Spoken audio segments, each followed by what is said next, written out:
surveillez que c'est ce qu'on a de lire chez vous. On y va. Mon fils, garde les préceptes de ton père et ne rejette pas l'enseignement de ta mère. Donc, les parents qui sont ici sont responsables devant Dieu sur un enfant de la communication. Donc, les parents devraient avoir cet enseignement pour relayer ça à ses enfants, pour leur indiquer clairement qu'il faut te garder de telle ou telle chose. Amen. Ok, avançons. Il dit, lis-les constamment sur ton cœur. Vous avez vu ce qu'il y a là, n'est-ce pas? S'il entre dans le cœur, ça va nous faire marcher d'après la parole de Dieu. Il dit, attache-les à ton cou. Ils te dirigeront dans ta marche, ils te garderont sur ta couche. Pourquoi sur ta couche? Parce que si tu regardes une femme, vous voyez très bien, il y a des gens qui ont les couches de nuit. Des garçons qui se lèvent le matin comme ça là, c'est comme si les cheveux peuvent déchirer. Avançons seulement. Il dit, ils te dirigeront dans ta marche, ils te garderont sur ta couche, ils te parleront à ton réveil. Car le précepte est une lampe et l'enseignement une lumière. Et les avertissements de la correction sont le chemin de la vie. Donc tu montes, tu descends, tu peux avoir dépravé n'importe comment, Dieu va te corriger pour que tu aies la vie. Le but de la correction de Dieu, ce n'est pas que nous ayons en enfer, jamais. Il nous corrige pour qu'on se réforme et qu'on suit la voie droite qu'il a initialement prévue pour nous. Amen. Ok, maintenant, la Bible déclare suivant maintenant. Il dit, regardez les versets 24 et 25 sont révélateurs. Il dit, ils te préserveront, ils sont les paroles de l'Éternel, les conseils et les préceptes là. Ils te préserveront de la femme corrompue. C'est terrible. De la langue doucereuse de l'étranger. Vous voyez cela? Maintenant, verset 25. Ne la convoite pas dans ton cœur pour ça. 1. Ne te laisse pas séduire par. Voilà pourquoi Satan a suscité dans ce que vous appelez les lèvres rouges à lèvres là, pour mettre d'abord pour la séduction. On arrive là. Donc, les paupières, Satan a travaillé là-dessus parce qu'il sait très bien que là-bas il y a les objets de séduction. Les regards, vous avez, maintenant on a jeté carrément l'iris qu'on a maintenant. Vous voyez une femme, elle se regarde comme ça là. Parce qu'on a montré que les faux iris là-bas, les lentilles, il faut être vert. Elle se regarde comme ça là. Elle est noire comme le charbon, elle a l'iris vert. Et elle continue comme ça, le cancer va l'arrêter, les yeux ne comprennent pas. Il y a une autre fille qui a dit que je ne peux plus jamais mettre ça. Elle dit pourquoi? Parce qu'elle a mis sa ses yeux avec gonflé.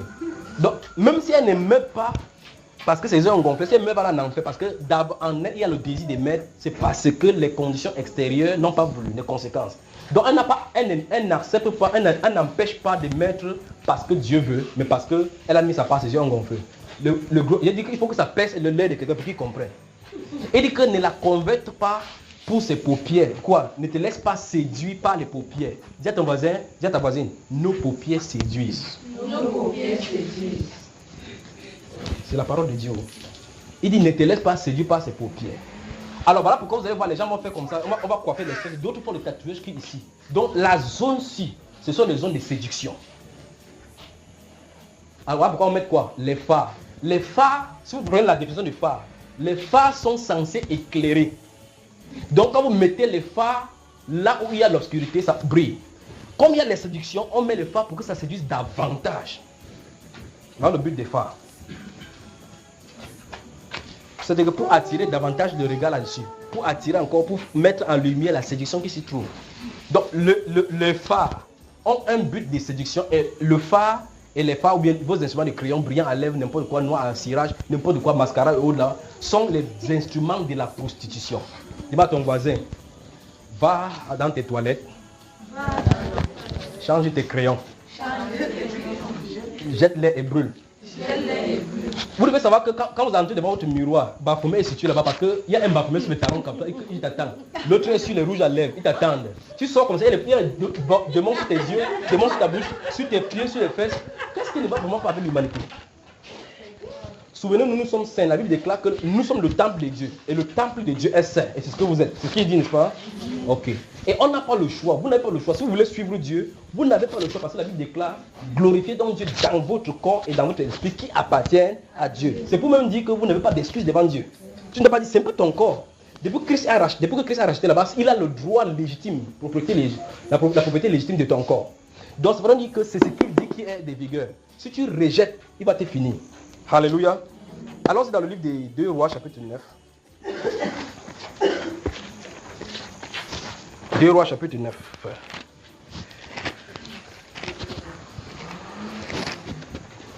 2 Rois. Donc, après Samuel, 1 Samuel, vous avez 2 Samuel, après 2 Samuel, vous avez 1 roi, après 1 roi, vous avez 2 Rois. Au chapitre 9, vous y êtes. Regardez bien. Parce qu'il y a des gens ici, ils ne comprennent pas. D'autres sont rebelles parce qu'ils ne veulent pas comprendre ce que la parole de Dieu dit. D'autres personnes, on n'aura pas bien expliqué. Ils croient peut-être que ce sont les 21 que non. À notre milieu, nous ne voulons pas les rouges à lèvres, nous ne voulons pas.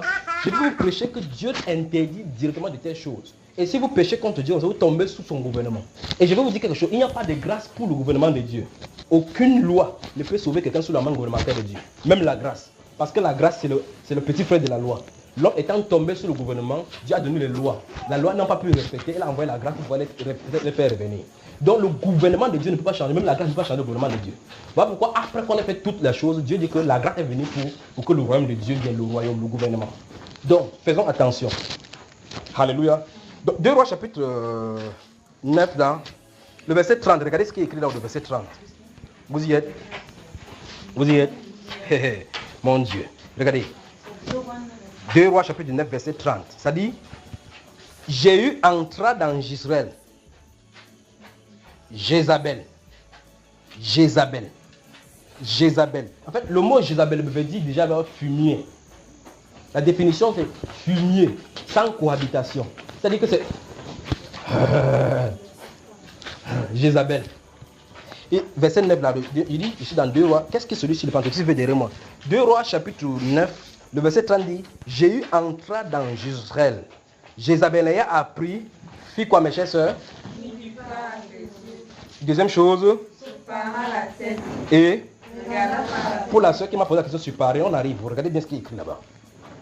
Il dit, sépara la tête, mit du feu à ses yeux. Pourquoi Jézabel faisait comme ça?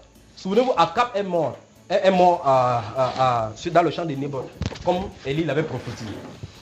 Jézabel est restée seule. Or, Dieu a prophétisé que c'est Jéhu qui devait prendre la tête. Elle a mis du feu à ses yeux. Remarquez très bien la position où elle se trouve. Elle est dans un étage. Jéhu est entré dans Israël. Elle est sur l'étage, elle est à l'étage, elle pointe les yeux à la fenêtre. Elle n'a pas mis les phares à la fenêtre jusqu'à ce que Jéhu soit entré. Le but pour lequel il a mis ses phares et mettre des faux cheveux, c'est uniquement pour séduire, pour le faire tomber, pour qu'il l'épouse encore, pour qu'elle soit encore une reine. Donc les phares et les faux cheveux sont attachés à la séduction. Les mèches.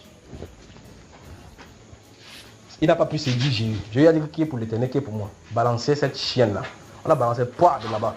Donc si tu as cette phare-là sur toi, sache que tu dois être balancé du haut vers le bas. Parce que vous savez que le bas, le séjour de moi se trouve en bas, non? Voilà, vous allez descendre par là-bas. Vous ne monterez jamais vers le lieu de repos dans le sein d'Abraham. Enfin, on peut s'arrêter ici et prêcher de la fenêtre, la position où elle a eu les aînés qu'elle avait à côté et le fait qu'on les projeté en bas. On n'a pas le temps pour cela. Mais je vous montre seulement que le fait qu'elle a mis les phares, c'est un objectif de séduction. C'est ce que la Bible présente. Donc si tu mets tes phares, même si tu dis que non, je ne veux pas déranger personne, dans ce cas, pour qui les mets-tu? Je vais me plaire. Si tu te plais, alors tu as le Dieu, moi, qu'il faut traiter. Tu es idolâtre. Alléluia. Tout ce que nous avons fait sur la terre, c'est pour la gloire du Seigneur. Tu ne peux pas dire que tu mets les phares pour le gloire du Seigneur parce que sa parole interdit cela. Tu ne peux pas dire que je m'habille, je me mets en valeur pour... Et les autres vont comment philosopher que non, vous êtes une belle créature, il faut vous mettre en beauté, il faut que la beauté sorte. C'est aujourd'hui que la beauté va sortir. Vous dites comme ça, qu'est-ce que le chien va dire? Qu'est-ce que le porc va dire? Ok. Allons-y dans le livre d'Ézéchiel. Ézéchiel chapitre 23. Dans le livre des prophètes là maintenant. Vous y êtes? Donc vous allez après Somme, vous allez après Ésaïe, vous continuez dans le livre d'Ézéchiel. Mes soeurs, vous m'aimez toujours, n'est-ce pas? Ok. Donc souvenez-vous de ce nom là, Baphomet. Baphomet. C'est le démon qui se présente sous la forme des chèvres, de cornes. C'est ça que l'Église catholique présente chaque fois là-bas dans cette icône-là. Ok. J'ai dit quel livre? Ézéchiel. Ok, Ézéchiel chapitre 23, lisons le verset 40. Regardez très bien. En fait, si vous prenez votre temps de lire le chapitre 23 d'Ézéchiel, Dieu présente encore Jérusalem et la Samarie sous la mise des prostituées. Et on prend l'image donc par rapport à la femme. Il va parler dans notre livre de prophète de Ololia et l'autre femmes qui sont prostituées. Maintenant, il n'y a pas le temps, c'est au moins 49 versets. Donc, lisons le verset 40 là. Lisons, regardez. Et même elle s'est mise pour les femmes, vous savez au moins ça, n'est-ce pas? Il prend seulement ça parce qu'il n'y a pas le temps de lire là. Elles ont fait chercher des hommes venant de loin. Elles leur ont envoyé des messagers. Et voici, ils sont venus. Pour eux, tu t'es lavé, un. Tu as mis du feu à tes yeux, deux. Tu t'es paré de tes ornements. Vous avez vu? On parle comme ça des amants qui sont venus vers les femmes. La séduction.